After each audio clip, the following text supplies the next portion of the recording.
কেমন করে জান্নাত দিবি রে ভাইয়া?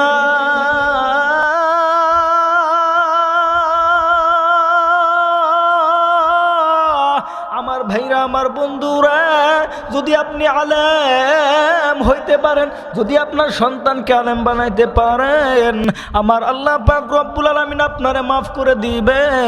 আমার আল্লাহ পাক রব্বুল আলামিন আপনার আমলনামায় জান্নাত লিখে ধন্য করে দিবে। আপনি যদি আলেম হইতে পারেন নাই তো কি হয়েছে?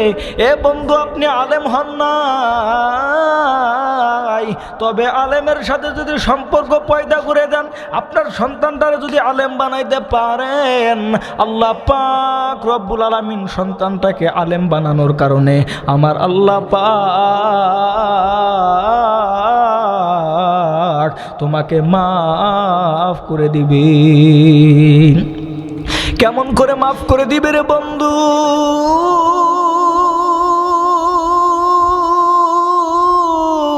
এ আসমানের নিচে জমিনের উপরে যত বড় বড় তাফসিরের কিতাব বলেন, তাফসির ইবনে কাবির বলেন, তাফসির ইবনে কাসির বলেন, তাফসিরে মারিফুল কোরআন বলেন, তার মধ্যে অন্যতম একটা তাফসিরের কিতাবের নাম হইল তাফসিরে কাবির। আর এই তাফসিরে কাবিরের মুসান্নিফ মাওলানা ফখরুদ্দিন রাজি রহমাতুল্লাহি আলাইহি লিখেছেন,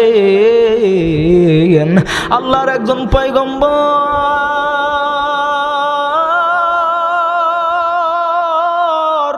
একটা কবরের পাশ দিয়ে হাঁটে যাইতেছিল। আল্লাহর পয়গম্বর কবরের দিকে নজর করে দেখে কবরের ভিতরে কেমন যেন জাহান্নামের আগুন জ্বলতেছিল। কেমন ভাবে কবরের ভিতরে জাহান্নামের আগুন দাউ দাউ দাউ দাউ করে জ্বলে। কবরওয়ালা ব্যক্তিটা চিৎকার দিয়ে কান্দে আর বলেন, আল্লাহ, এই জাহান্নামের আগুন আর সহ্য করতে পারি না রে মালিক। ওগো আল্লাহ, এই জাহান্নামের থেকে আর বাঁচাও, এই জাহান্নামের আগুন আর সহ্য হয় না। খুব খেয়াল করে কথাগুলো শোনা চাই রে বন্ধু। কোন কারণে এই কবরের ভেতরে জাহান্নামের আগুন জ্বললো এবং কোন কারণে আল্লাহ পাক শেষে কি ঘটনা ঘটলো আমি বলবো। এরে বন্ধু, গভীর মনোযোগ দিয়ে কথাগুলো শোনা চাই। এবার আল্লাহর পয়গম্বর কবরের ভিতরে আযাব দেখার পরে কাউকে কিচ্ছু না বলিয়া আল্লাহর পয়গম্বর কাজ করার জন্য রওনা দিলি।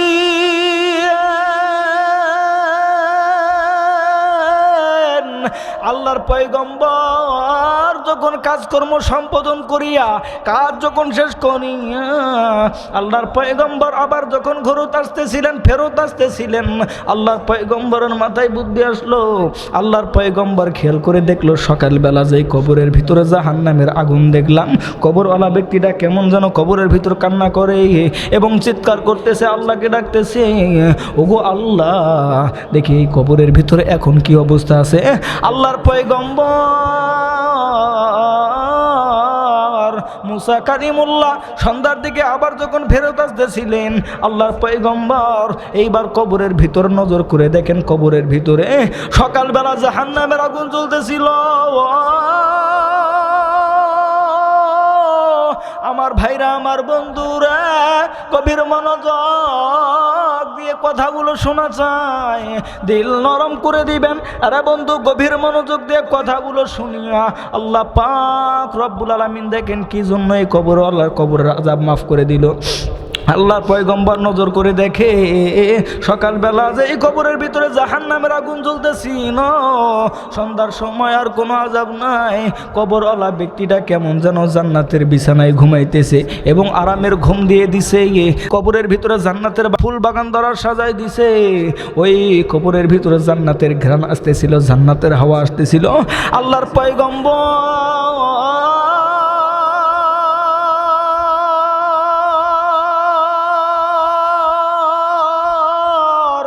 কাউকে কিছু না বলিয়া আল্লাহকে ডাক দিয়ে বললেন, আল্লাহ, কেন এই কবরের আযাব তুমি মাফ করে দিলা?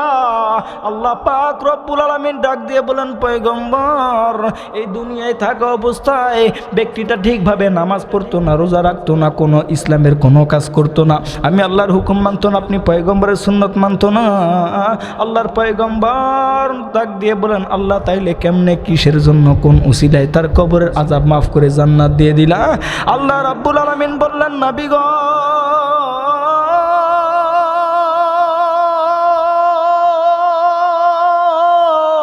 আমি আল্লাহ রাব্বুল আলামিন কেন তার কবরের আযাব মাফ করে দিয়েছি শুনো না।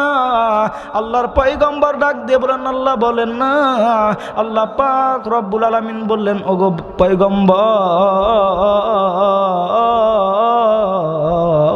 আমি এই জন্য এই কবরের আযাব মাফ করে দিয়েছি। আল্লাহ পাক ডাক দিয়ে বললেন, আমি এই জন্য কবরের আযাব মাফ করে দিয়েছি। আমার ভাইরা, কি জন্য আল্লাহ পাক কবরের আযাব মাফ করে দিল না আমি বলছি বলবো। আল্লাহর পয়গম্বর ডাক দিয়ে বলেন না। আল্লাহ পাক রব্বুল আলামিন বললেন, এই দুনিয়াতে থাকা অবস্থায় এই ব্যক্তির স্ত্রীর গর্ভে ছোট্ট একটা সন্তান ছিল। এই সন্তানটা দুনিয়ার জমিনে আসার পরে এতদিন কথা বলতে পারে নাই। সন্তানটার বয়স যখন 8-10 বছর হইয়া গেছে, আর ওই সন্তানের মা যখন ওই সন্তানটার নিয়ে গিয়া মাদ্রাসায় নিয়ে ভর্তি করাই দিল, আর সন্তানের মা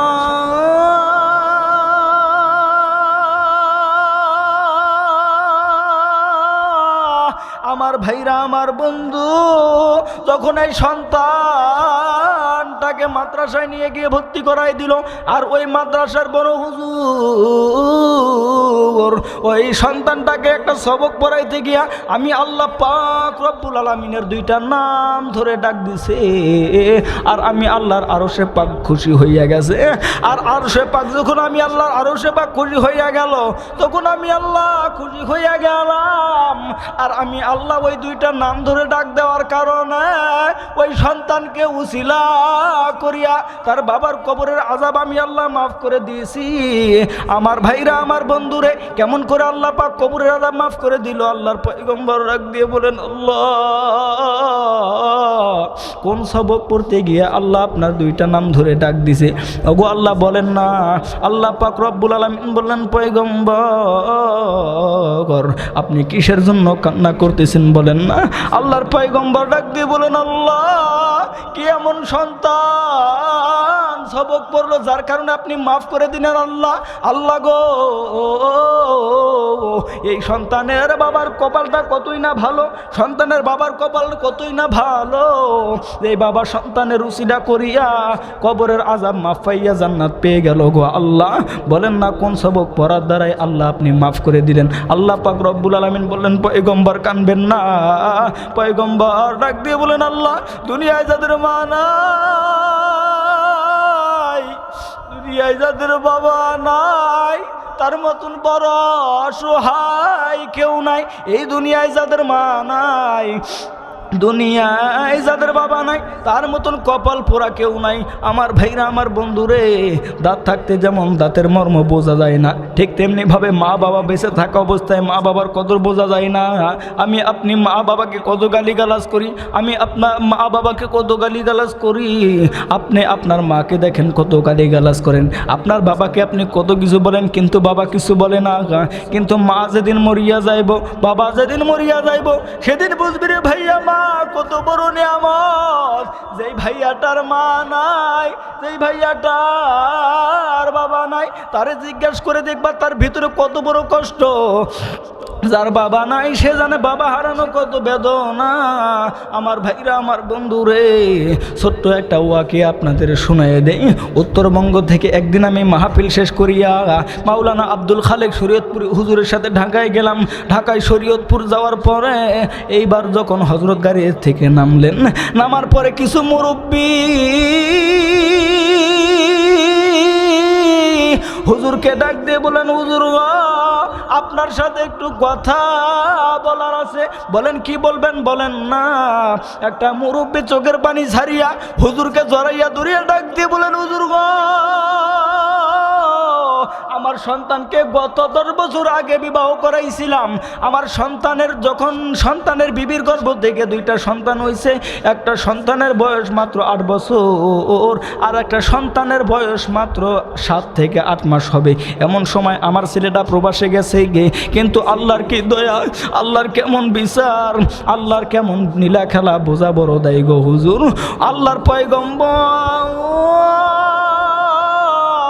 আল্লাহর কাছে কি বললেন ওই ঘটনা আমি একটু পরে বলবো, কিন্তু এইবার আব্দুল খালেক শরীয়তপুরি হুজুরকে ডাক দিয়ে বলেন, হুজুর গো, আমার ছেলেটা বিদেশে থাকে আর আমার বেটার বউ এই সন্তান দুইটাকে নিয়ে দেশে থাকে, কিন্তু আমার ছেলের বউটা অসুস্থ হইয়া মারা গেল। বেটার বউটা যখন মারা গেল এই সন্তানগুলো আর কোনোভাবে দেখাশোনা সম্ভব হইতেছিল না। এরে বন্ধু, গভীর মনোযোগ দিয়ে কথাগুলো শোনা যায়। এবার ওই সন্তানগুলো কান্না করে, কেনভাবে হুজুর কান্না থামানো যায় না। এইবার হুজুর ডাক দিয়ে বললেন, ও বাবাজি, তোমার নাতি কই জায়গায় আছে বলেন না। এইবার ওই দাদু ডাক দিয়ে বলেন, হযরত, মা যে কত বড় নিয়ামত, বাবা যে কত বড় নিয়ামত, তা দুনিয়ার জমিনে না থাকলে বোঝা যায়। আমার ভাইরা, আমার বন্ধুরে, মা বাবা ছাড়া কিন্তু দুনিয়া ওয়াসল, দুনিয়া কিন্তু চলা কোনোভাবে সম্ভব না। ডাক দিয়ে বলেন, ওগো হুজুর,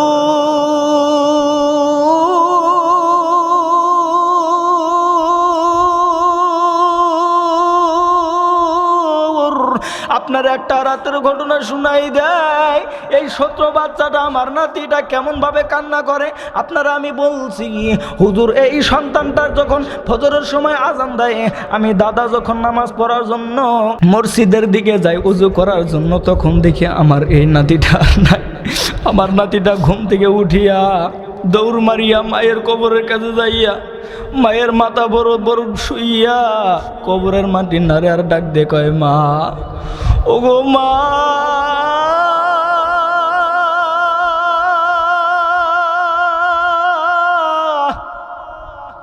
তুমি আমারে কার কাছে রাইখা গেলা মা? এখন আমারে কে গোসল করাই দিবে, আমারে কে খাওয়াইয়া দিবে, আমার কান থেকে স্কুলের ব্যাগটা দিয়ে দিবে রে বন্ধু। ও হুজুর, আমার নাতিটা এইভাবে কান্না করে। যদিও 8 মাসের বাচ্চাটাকে যদিও সব বোঝানো যায়, সে কান্না করে আবার থামেই, কিন্তু এই নাতিটারে কোনোভাবেই বোঝানো সম্ভব হয় না। হুজুর গো, এখন কি করব বলেন না। হুজুর চোখের পানি ছাড়িয়ে ডাক দিয়ে বললেন, ভাতের খিদা যেমন চিরামুড়ি বিস্কিট দিয়ে মেটে না, ঠিক তেমনি ভাবে মা বাবার অভাব কিন্তু বাপ চাচার দাদি নানি খালা ফুপু চাচি দিয়ে পূরণ হয় না। কাজেই বলবো, মা যার বেঁচে নাই তার মতন হতভাগা কপাল পুরো আর কেউ নাই। কারা গো মা বাবার সাথে বেদবি করো, কারা গো মা বাবাকে গালি দাও, কারা গো মা বাবাকে টাকার জন্য খোটা দাও। ওরে বন্ধু, তুমি মনে রাখো, সারাদিন যদি 5 ওয়াক্ত নামাজও পড়ো, যদি জিকির আজকার করো, যত বড়ই তুমি মানুষ হও না কেন, কিন্তু মার মনে যদি কষ্ট দাও, বাবার মনে যদি কষ্ট দাও, তোমার দ্বারা কিন্তু নামাজ কবুল হবে না, হজ কবুল হবে না। আমার ভাইরা, আমার বন্ধুরে, এমনভাবে সন্তানটা কান্দে।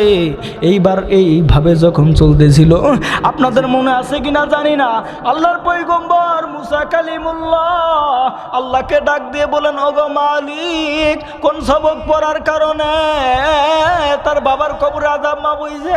আল্লাহ গো বলেন না। আল্লাহ পাক বলেন, প্রত্যেকটা মাদ্রাসায়, প্রত্যেকটা জায়গায়, প্রত্যেকটা মুসলমান এই সবকটা জানে। এই সবকটা হচ্ছে বিসমিল্লাহির রহমানির রহিম। এই সবকটার মধ্যে আমি আল্লাহ 2টা নাম আছে, আর এই 2টার নাম যখন ধরিয়া ডাক দিল, আমি আল্লাহর আরশে পাক খুশি হইয়া গেল। আমি আল্লাহ সন্তানের বাবার কবরের আযাব মাফ করে দিলাম। আল্লাহর পয়গম্বর ডাক দিয়ে বললেন, আল্লাহ, দুনিয়ার জমিনে যতগুলো মানুষ থাকবে, যত মানুষ থাকবে, এই মানুষগুলো যদি দুনিয়ার জমিনে মা বাবার নামে দোয়া করে, মা বাবার জন্য যদি চোখের পানি ছাড়িয়া দোয়া করে, ওগো আল্লাহ, তুমি কি মাফ করে দিবা বলো না? আল্লাহ পাক রব্বুল আলামিন ডাক দিয়ে বলেন, নবী গো, আপনি শুনে নেন। আল্লাহ পাক রব্বুল আলামিন বলেন, দুনিয়ার জমিনে যত সন্তান আছে, সব সন্তানগুলো যদি আমি আল্লাহর কাছে কান্না করে দোয়া করে, এবং আমি আল্লাহর নাম ধরে ডাক দিয়ে যদি বাবা মার জন্য দোয়া করে, আমি আল্লাহ পাক রব্বুল আলামিন তার বাবা মার কবরের আযাব মাফ করে দেই। আমি আল্লাহ পাক রব্বুল আলামিন তার মা বাবার কবরের আযাব মাফ করে জান্নাত দিয়ে দিব। কাজেই বলবো, ভাই, পায়ে হাত রেখে বলবো, কেউ মা বাবার সাথে বেয়াদবি বেয়াদবি করবেন না, মা বাবার মনে কষ্ট দিবেন না। যার প্রতি, যেই সন্তানের প্রতি মা বাবা রাজি হইয়া যাবে, যার সন্তানের উপর মা বাবা খুশি, তার প্রতি আমার আল্লাহ খুশি। যার প্রতি মা বাবা খুশি নয়, যেই সন্তানের উপর মা বাবা খুশি নয়, তার উপরে কিন্তু আমার আল্লাহ খুশি না। আমার আল্লাহ কিন্তু তারেও মাফ করে দিবে না। আমার ভাইরা, আমার বন্ধু, এই জন্য আমি শরীফুল ইসলাম বিপ্লবী এই চেয়ারে বসার পিছনে মুরব্বীদের দোয়া আছে, দাদা দাদির দোয়া আছে, আত্মীয় স্বজন, নানা নানি, চাচা চাচি, ভাই ব্রাদারদের দোয়া আছে, ভাই বোনদের দোয়া আছে, বন্ধুরে মা বাবার দোয়া আছে। আমার মা বাবা আমারে কষ্ট করে বক্তা বানাইছে, আমার মা বাবা আমারে কত কষ্ট করে আলেম বানাইছে। এই যে আমারে দেখতেছেন, আমি শরীফুল ইসলাম বিপ্লবী আজকে বাংলাদেশের সব জায়গায় বয়ান করি, প্রত্যেকটা মাহফিলে ওয়াজ করি, কিন্তু আমার মা বাবার দোয়ার বরকত ছাড়া এই জায়গায় বসতে পারি নাই। আমার মা বাবা আমার মাথায় হাত দিয়ে দোয়া করছে, আল্লাহ তুমি আমার সন্তানরে কবুল করে নাও। হয়তো আল্লাহ মা বাবার দোয়ার উসিলে আমারে বক্তা বানাইছে, মসজিদের ইমাম বানাইছে। আর আমি যদি সেই মা বাবার জন্য বেয়াদবি করি, মা বাবার সাথে কিন্তু যদি বেয়াদবি করি, তাহলে কিন্তু আল্লাহ সম্মান দিবে না। আল্লাহ যেন আপনাকে আমাকে মা বাবার খেদমত করিয়া, মা বাবাকে খুশি করিয়ে জীবনযাপন করা তৌফিক দান করেন। আমার ভাইরা, আমি এই কথাটা বলছিলাম যে যদি কোনো ব্যক্তি 5 ওয়াক্ত নামাজও পড়ে, নবীদের পিছনেও যদি নামাজ পড়ে, যদি হজ করে, যাকাত দেয়, তারপরেও যদি মা বাবার সাথে বেয়াদবি করে, আল্লাহ পাক রব্বুল আলামিন কিন্তু মা বাবার সাথে বেয়াদবি করার কারণে তারে মাফ করে দিবে না। কেমন করে মাফ করে দিবে না? একজন সাহাবীর নাম ছিলেন হযরত আলকামা রাদিয়াল্লাহু আনহু। এই সাহাবী আলকামা রাদিয়াল্লাহু আনহু নবীজির পিছনে নামাজ পড়ছে, নবীজির পিছনে নামাজ পড়ছে, হজ করছে, যাকাত দিছে, কিন্তু মার সাথে বেয়াদবি করার কারণে মৃত্যুর সময় কালেমা হয় না, কালেমা নসিব হয় না। আলকামা রাদিয়াল্লাহু আনহু যখন মৃত্যুর শয্যায় শুয়ে গেল, আল্লাহর পয়গম্বর হযরত মুহাম্মদুর রাসূলুল্লাহ সাল্লাল্লাহু আলাইহি সাল্লাম নজর করে দেখিয়া ডাক দিয়ে বলেন, সাহাবায়ে কেরামরা, ওগো বেলাল হাবশী রাদিয়াল্লাহু আনহু, যাও যাও যাও, আমার আলকামার কি অবস্থা একটু দেখো না। আলকামা রাদিয়াল্লাহু আনহু মৃত্যুর শয্যায় যখন শুয়ে গেলেন, সমস্ত সাহাবায়ে কেরামগুলো বলল, আলকামা কালেমা পড়ো, কালেমা পড়ো। আলকামার জবান দিয়ে কালেমা বের হয় না। তখন সমস্ত সাহাবায়ে কেরাম বলে চিন্তিত হয়ে গেল, কান্নাকারি শুরু করে দিল। এই আলকামা যদি কালেমা না পড়িয়া মরে যায়, সে কাফের হয়ে মরবে, আর সে যদি কাফের হয়ে মরে যায়, তার জন্য জাহান্নামের আগুন জ্বলিয়া যাবে। এরে বন্ধু, কোন কারণে তার মুখ দিয়ে কালেমা বের হয় না? খুব খেয়াল করে শুনবেন বাবাজি।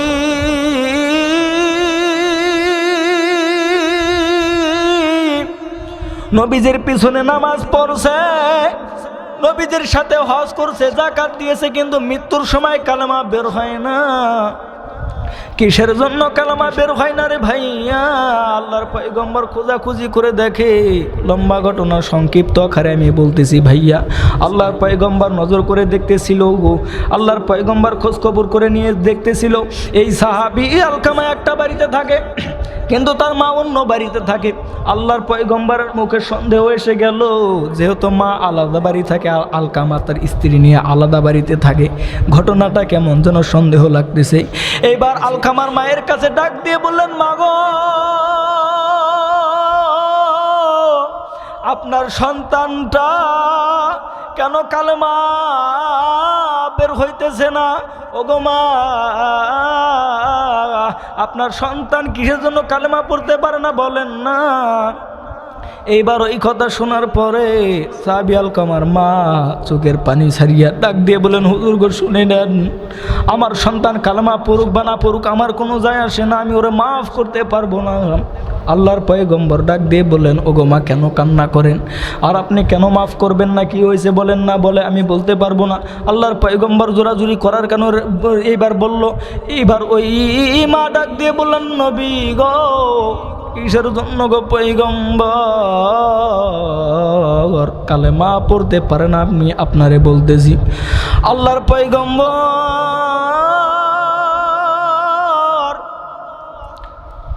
এই কথা বলার পরে ওই মা ডাক দিয়ে বললেন, নবীজি এই সন্তান আলকামারে ছোট যখন ছিল 5-6 বছরের ছিল তখন তার বাবা মারা গেল, আর এই সন্তানটাকে লালন পালন করার জন্য, সন্তানটাকে আমি মানুষ করার জন্য দ্বিতীয় কোনো বিবাহ বসি নাই, এই সন্তানটাকে বড় করছি। কিন্তু আমার এই সন্তানটাকে অনেক কষ্ট করে বড় করার পরে এই সন্তান যখন বড় হইয়া গেল, এই সন্তান বড় হওয়ার পরে আমি মাকে না জানিয়ে বিবাহ করলো, আমি তাও কিছু মনে করি নাই। এই সন্তানটা বিবাহ করার পরে স্ত্রীর বুদ্ধি পাইয়া আমি মাকে ভুলিয়া গেল। একদিন একটা ঘটনায় আমার আলকামা আমারে গায়ে হাত দিছে গো নবীজি। দেখেন গো নবীজি, আমার হাতটাতে কেমন ভাবে আঘাত করছে। আল্লাহর পয়গম্বর চোখের পানি ছেড়ে দিলেন।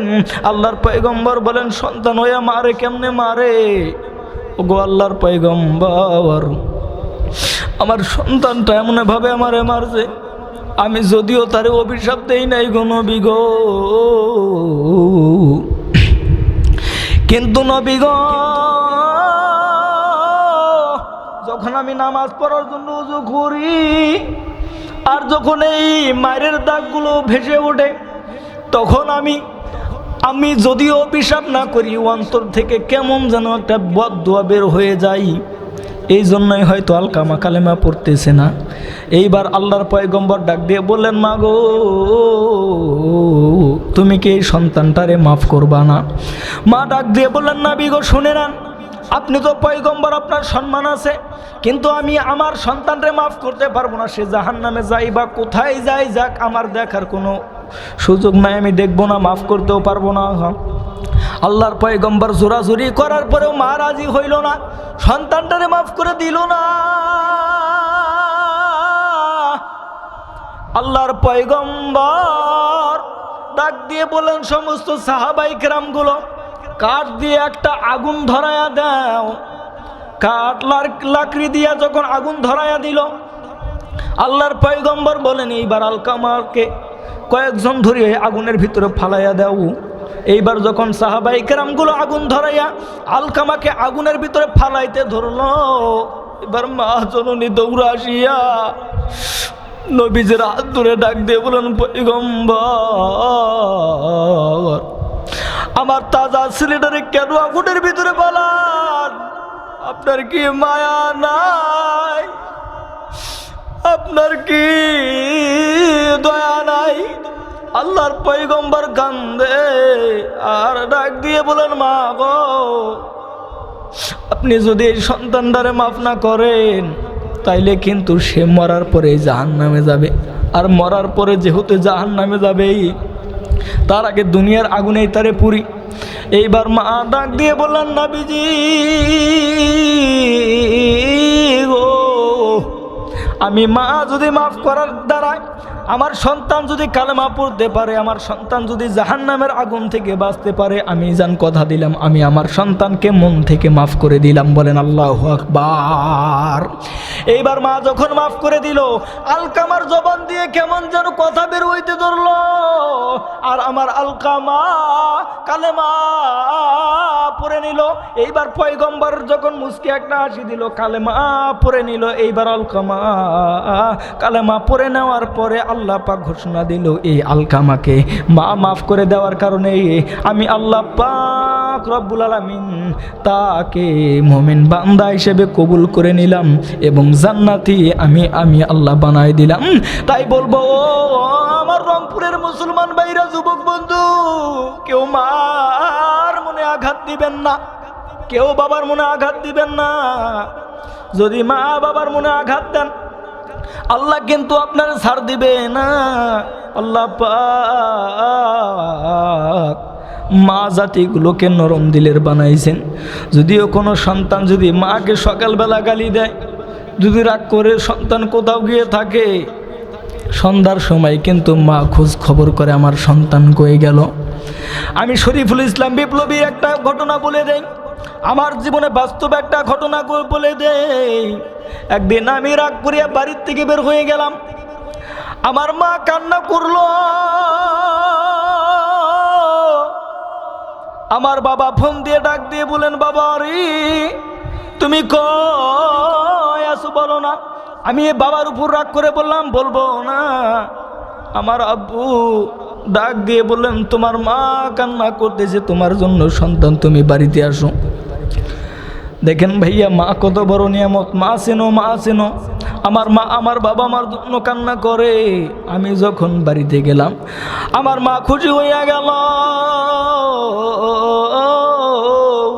আমার বাবা খুশি হইয়া গেল। আর আমার বাবা যখন খুশি হইয়া গেল মা খুশি হইয়া গেল। আর এই জন্যই হয়তো আমার মা বাবার দোয়ার বরকতে আমারে আলেম বানাইছে। কাজেই বলবো কেউ মা বাবার সাথে বেয়াদবি করবেন না, মা বাবার দোয়া নিয়ে চলবেন। যদি কেউ মা বাবার দোয়া নিয়ে চলতে পারে আমার আল্লাহ পাক রব্বুল আলামিন তাদেরকে ওলি বানায়া দিবে। কেমন করে ওলি বানায়া দিবে রে ভাইয়া?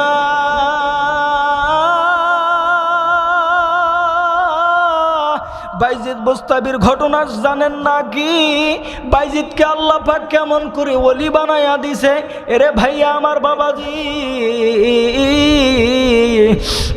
বাইজিদ বুস্তামি রহমাতুল্লাহ আলাইহি কেউ তো আল্লাহ পাক ওলি বানায়া দিছেন এবং সমস্ত আউলিয়া ইকরামদেরকে আল্লাহ ওলি বানাইছেন মায়ের খেদমত করার দ্বারাই। একদিন বাইজিদ বুস্তামি রহমাতুল্লাহ আলাইহি, আমার ভাইরা আমার বন্ধু গভীর মনোযোগ দিয়ে কথা শোনা চাই। শীতের সময় বাইজিদের মা কান্না করে, বাইজিদের জন্য দোয়া করে। বাইজিদের মায়ের যখন গলাটা শুকায় গেল, বাইজিদের মা গলা শুকায় গেল, বাইজিদকে ডাক দিয়ে বলেন বাইজিদ রে তুমি আমার জন্য একটু পানি আনিয়ে দাও, পানি খাবো। এইবার এই কথা বলার সঙ্গে সঙ্গে বাইজিদ বললেন ঠিক আছে মা, আপনি একটু দাঁড়ান, আমি পানি আনার জন্য যাই। তখনকার সময়ে কুয়ার থেকে পানি তুলতে হইতো, পানি তোলার কোনো সুযোগ ছিল না। যাইতে যাইতে অনেক দূর থেকে কুয়ার থেকে পানি তুলিয়া নিয়ে পানির গ্লাসটা হাতে রাখিয়া মা আইসা দেখে মা জননী ঘুমাই। মাকে ডাক দেয় না, মাকেও কিছু বললেন না। যদিও মাকে ডাক দেওয়ার কারণে আমার ঘুম ভেঙে দেয়, মা কষ্ট পাবে। এই জন্য বাইজিদ বুস্তাবি রহমাতুল্লাহি আলাইহি হাতের ভিতরে পানির গ্লাস নিয়ে দাঁড়িয়েছিলেন। যখন ফজরের সময় আজান হয়ে গেল, হাইয়া আলাস সালাহ, এমন ভাবে যখন আজান হয়ে গেল, ফজরের আজান হয়ে গেল, বাইজিদের মার কানের ভিতরে আজান গেল। আর বাইজিদের কানের ভিতরে যখন আজান গেল তখন বাইজিদের মা ঘুম ভেঙে গেল। বাইজিদের মা তাকায় দেখে তার সন্তান ঘুমায় নাই, কেমন যেন পানির গ্লাসটা নিয়ে দাঁড়ায় আছে, পানির গ্লাসটা এমনি ভাবে নিয়ে দাঁড়ায় আছে। আমার বাইরে আমার বন্ধু বাইজিদের মা ডাক দিয়ে বলেন বাইজিদ তুই কি ঘুমাও নাই?